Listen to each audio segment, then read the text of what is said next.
صلی اللہ تعالی علیہ وآلہ وسلم کی بارگاہ میں ہدیہ درود و سلام پیش کرنے کے بعد آج کی اس محفل کے روح رواں علماء اعظام ثنا خوان شیریں لسان حاضرین محفل السلام علیکم ورحمۃ اللہ وبرکاتہ۔ آج اس پروگرام کی مبارکباد کے مستحق ہیں جناب عبدالستار صاحب اور فیاض خان صاحب اور ان کے بھائی، بڑے بھائی اور اہل خانہ۔ اللہ تبارک و تعالیٰ کی بارگاہ میں دعا ہے کہ اللہ ان کا محفل سجانا اور اس کے لیے جتنی کاوش کی ہے اللہ تبارک و تعالیٰ حضور نبی رحمت صلی اللہ تعالی علیہ وآلہ وسلم کے توسل سے اپنی پاک بارگاہ میں قبول و منظور فرمائے اور ان کو اجر عظیم عطا فرمائے۔ چونکہ ٹائم بہت زیادہ ہو گیا ہے، یعنی ہم نے بگاڑ دیا ہے۔ علماء کرام نے بھی اس میں ہاتھ ہے، ثنا خان کا بھی ہاتھ ہے اور بانیان محفل کا بھی ہاتھ ہوتا ہے، یعنی کہ اوپر سے لے کے نیچے تک ہر بندہ کچھ نہ کچھ گڑبڑ کر رہا ہے۔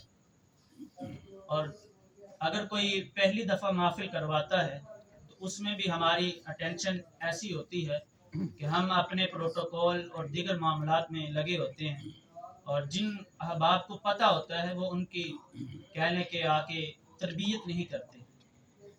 بہرحال محفل سجانے والوں نے بڑی خوب محفل سجائی ہے، اللہ اپنے حضور قبول منظور فرمائے۔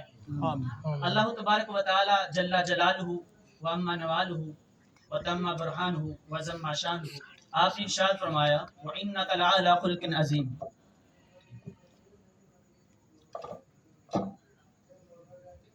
بے شک ہم نے آپ کو عظیم اخلاق کے ساتھ مابعوث فرمایا۔ حضرت سعد بن نبی حشام رضی اللہ تعالی عنہ حضرت اما عائشہ صدیقہ رضی اللہ تعالی عنہ کی بارگاہ میں حاضر ہوتے ہیں، عرض کرتے ہیں اما جان ہمیں بتائیے کہ حضور علیہ الصلوۃ والسلام کا خلق کیا ہے؟ اما جان فرماتی ہیں کیا تم قرآن نہیں پڑھتے؟ فرمایا اما جان پڑھتا ہوں۔ فرمایا حضور کا سارا جو خلق ہے وہ قرآن کریم ہے۔ سبحان اللہ۔ تو آج آقا علیہ الصلوۃ والسلام کا غلام اور اپنے آپ کو محبت رسول میں اعلیٰ درجے کا عاشق ہونے کی جو بات ہم کرتے ہیں، کیا ہم دیکھیں اخلاق ادب ہمارے میسر ہے کہ نہیں ہے، ہمارے پاس ہے کہ نہیں ہے؟ اور آقا علیہ الصلوۃ والسلام کا اخلاق اور خلق مبارک ایسا تھا، اپنے تو اپنے غیر بھی تعریفیں کرتے، بڑے تو بڑے بچے بھی آقا علیہ الصلوۃ والسلام سے متاثر ہوتے۔ آج لوگ بات کرتے ہیں کہ جناب فلاں صاحب کا بڑا اخلاق ہے، بڑے خلق کے مالک ہیں، بڑے عظیم شخصیت ہیں، مگر جب وہ اپنے گھر جاتے ہیں تو ان کا معاملات کچھ اور ہوتا ہے، جب وہ باہر اپنے کچھ احباب میں ہوتے ہیں تو ان کا معاملات کچھ اور ہوتا ہے۔